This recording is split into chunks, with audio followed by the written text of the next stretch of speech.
দক্ষিণ আফ্রিকার কপালটা কিন্তু সত্যিই খারাপ। পর তাদের 3টে বছর দেখতে গেলে 2023-এর ওয়ানডে ওয়ার্ল্ড কাপে দেখতে গেলে সেখানে কিন্তু দক্ষিণ আফ্রিকা সেমিফাইনালে অস্ট্রেলিয়ার কাছে পরাজয় করেছিল। সেখানে কিন্তু ডেভিড মিলারের দুর্দান্ত কিন্তু একটা সেঞ্চুরি দেখেছিলাম। এবং 2023-এ টি-20 ওয়ার্ল্ড কাপে দেখতে গেলে সেখানে কিন্তু ফাইনালে পরাজয় হয় দক্ষিণ আফ্রিকা। সেখানেও কিন্তু লাস্ট পর্যন্ত ছিল কিন্তু ডেভিড মিলার। এবং 2025-এ সেমিফাইনাল নিউজিল্যান্ডের কাছে পরাজয়, এখানে কিন্তু দুর্দান্ত অসাধারণ একটা সেঞ্চুরি করেছে ডেভিড মিলার।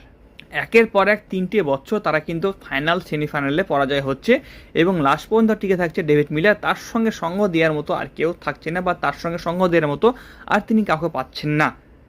এই কারণে ডেভিড মিলার কিন্তু তার দলের জন্য সব কিছু উজাড় করে দিচ্ছে এবং লাস্ট পর্যন্ত তিনি রান করছে, কিন্তু দল কিন্তু জিতছেন না। এটা নিয়েই কিন্তু খুব খারাপ লাগছে, ডেভিড মিলারের উপর খারাপ লাগছে যে তিনি দলের জন্য সর্বশ্রেষ্ঠটুকু দিচ্ছে, অসাধারণ খেলছে, রান করছে, কিন্তু তার টিম কিন্তু জিতছে না। তো ডেভিড মিলার নিয়ে যদি তোমাদের কোনো মন্তব্য থেকে থাকে অবশ্যই কমেন্ট আমাকে জানাবে। আর এই ম্যাচটা কে দেখেছো সেটা কমেন্ট আমাকে জানাতে ভুলবে না। চলো তো আজকে এই পর্যন্ত, টাটা, বাই বাই।